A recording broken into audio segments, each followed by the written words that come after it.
Hoje eu vou falar sobre o conteúdo relacionado à história geral. E é um conteúdo muito importante, que é sobre Napoleão Bonaparte e o Império Francês. Para falar sobre Napoleão Bonaparte, é preciso levar em consideração o contexto em que Napoleão Bonaparte ele ganhou grande destaque na França, que foi no fim da Revolução Francesa. Durante a Revolução Francesa aconteceram alguns golpes. Um desses golpes foi o 18 de Brumário, que foi quando Napoleão Bonaparte ele derrubou o diretório e criou o consulado. O que era o consulado? O consulado ele era uma espécie de poder executivo. Através da popularidade de Napoleão Bonaparte, ele conseguiu alcançar o status de cônsul e logo em seguida cônsul vitalício. Diante desse status de Napoleão Bonaparte, ele trouxe grandes reformas na França, como a questão da criação de escolas públicas, a criação da universidade na França, a criação de uma nova moeda, o franco, e uma das principais medidas, que foi a criação do novo Código Civil, ou Código Napoleônico.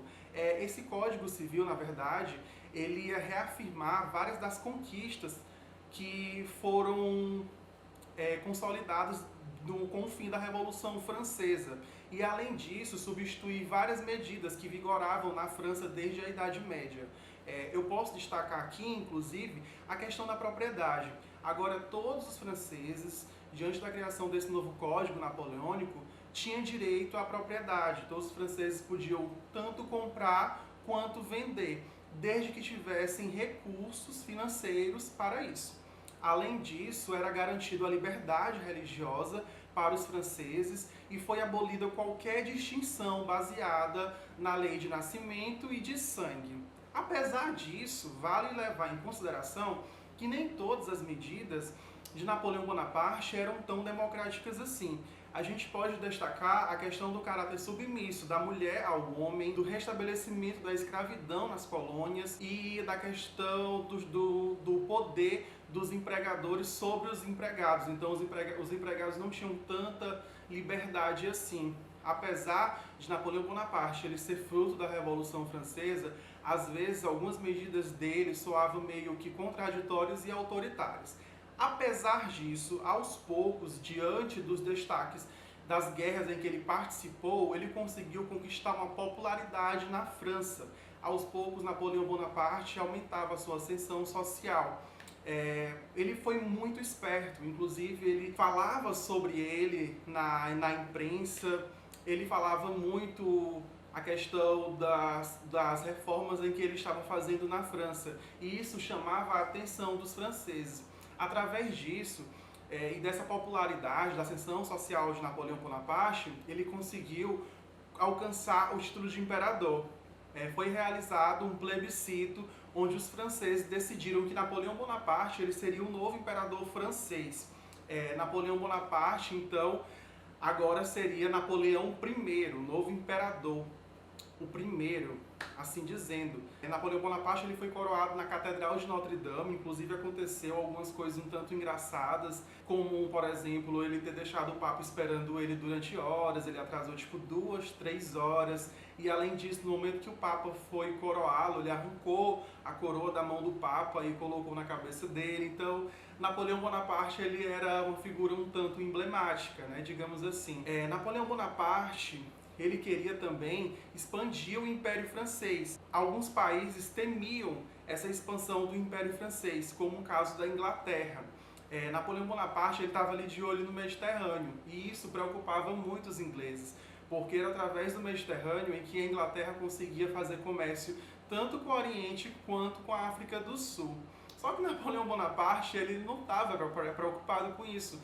Então ele continuou avançando, e à medida que os franceses e o exército napoleônico avançava, os ingleses ficavam preocupados. Então foi inevitável que as duas esquadras se confrontassem. Então houve uma batalha, que foi a Batalha de Trafalgar, onde a marinha francesa e a marinha inglesa se confrontaram. Apesar disso, Napoleão Bonaparte ele foi derrotado, porque a marinha inglesa ela era uma das mais poderosas da Europa. Napoleão Bonaparte então retirou as suas tropas e ele perdeu essa batalha contra a Inglaterra. Se em mar Napoleão Bonaparte foi derrotado, em terras firmes Napoleão Bonaparte saiu muito vitorioso. Ele conseguiu ganhar várias lutas e guerras contra outros países europeus, contra a Rússia, contra a Prússia.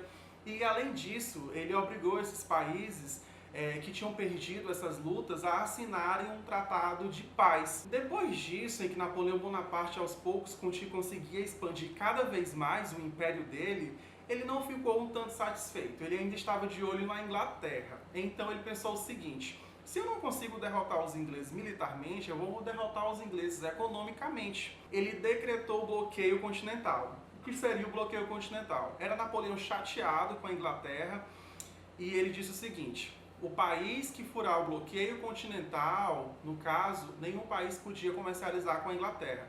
Então, o país que comercializasse com a Inglaterra e furasse o bloqueio continental, Napoleão Bonaparte havia ameaçado que ia invadir esse país com suas tropas. Só que vale levar em consideração que a Inglaterra foi o país pioneiro a se industrializar. Era a Inglaterra que comercializava com os demais países da Europa. Napoleão, além de querer enfraquecer economicamente a Inglaterra, ele queria aumentar a industrialização na França. Só que com essa medida ele não agradou os países europeus, porque a França não tinha suporte necessário para comercializar com os demais países, para suprir a demanda, porque a Inglaterra cumpria esse papel muito bem. Então alguns países, como Portugal e Rússia, foram obrigados a furar o bloqueio continental. Vocês lembram que a Rússia havia assinado um tratado com a França? Pois é. A Rússia, além de ter furado o bloqueio continental, ela quebrou esse tratado e aí deixou Napoleão muito irritado. As tropas napoleônicas então invadiram Portugal e invadiram a Rússia. Quando as tropas napoleônicas foram invadir a Rússia, eles não esperavam que o exército russo estava preparado para receber as tropas napoleônicas. À medida que eles avançavam para a Rússia, os russos elaboraram a tática de guerra arrasada. O que seria essa tática de guerra? Era mais ou menos o seguinte: à medida que as tropas napoleônicas elas avançavam para a Rússia, os russos eles queimavam todas as plantações, eles destruíam todos os abrigos, eles colocavam veneno nas águas. Então o exército napoleônico eles não tinham condições para se manter na Rússia, porque eles se afastavam. À medida que eles se aproximavam, os russos se afastavam e eles eram obrigados a ficarem em péssimas condições. Então aos poucos eles morriam de fome, de sede, e além disso eles tinham que enfrentar o rigoroso inverno russo, que chegava a marcar 20 a 30 graus negativos. Então Napoleão Bonaparte ele perdeu mais da metade do exército dele. Não chegou, na verdade, nem a ter um confronto, né? Porque boa parte deles já morriam. Então ele foi obrigado a retirar suas tropas e voltar para a França. Só que quando ele voltava para a França, o que ele não esperava é que tinha se formado uma coligação de vários países, dentre eles a Rússia, para que pudesse derrotar Napoleão Bonaparte. Esses países, então, derrotaram Napoleão Bonaparte e exilaram ele na ilha de Elba. Napoleão Bonaparte foi para a ilha de Elba, e quando Napoleão Bonaparte foi para a ilha de Elba, o rei Luís XVIII, irmão do Luís XVI, guilhotinado na Revolução Francesa, retorna ao trono, e junto com ele a dinastia Bourbon e boa parte da nobreza. Napoleão Bonaparte, então, na ilha de Elba, muito chateado, ele não ficou satisfeito. Ele disse o seguinte: eu vou voltar para a França, porque eu conheço muito bem a impopularidade do rei. Eu sei que se eu voltar, eu vou retomar o poder. E aí foi então que, através do poder de persuasão dele, ele convenceu os soldados lá na ilha de Elba a retornar à França e derrubar o trono de Luís XVIII. Quando ele retorna à França, Luís XVIII não esperou nem para ter um contato com Napoleão Bonaparte. Ele fugiu.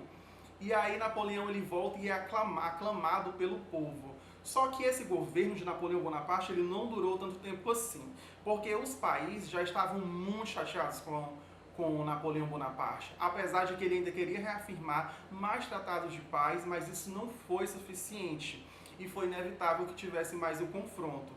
Durante essa volta de Napoleão Bonaparte, esse governo ficou conhecido, o governo de 100 dias, porque não durou tanto tempo para que eu tivesse novos confrontos e coligações se levantassem contra ele.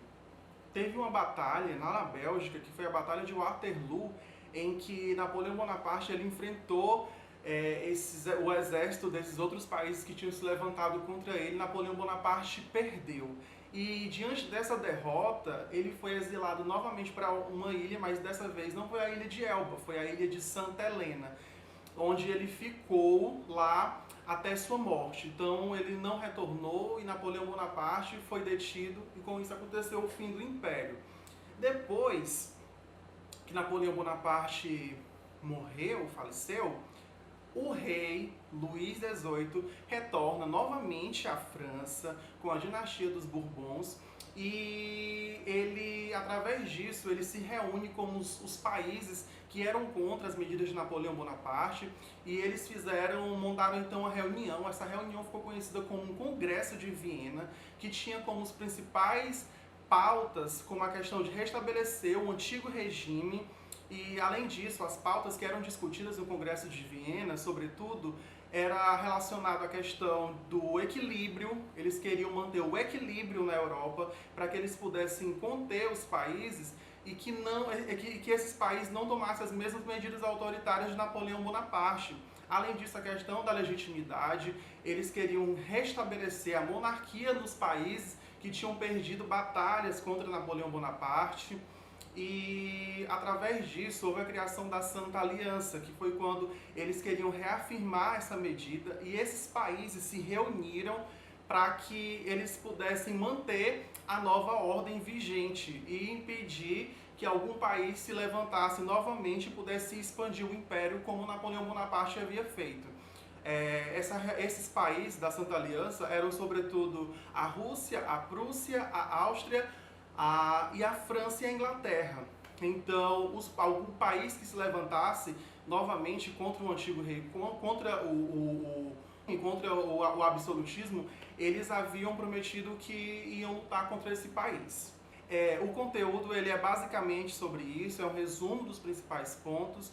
Eu espero que vocês tenham gostado. Se eu contribuir e ajudei vocês, curtam esse vídeo, compartilhem com os amigos e não esqueçam de se inscrever e ativar as notificações. Muito obrigado e até o próximo vídeo.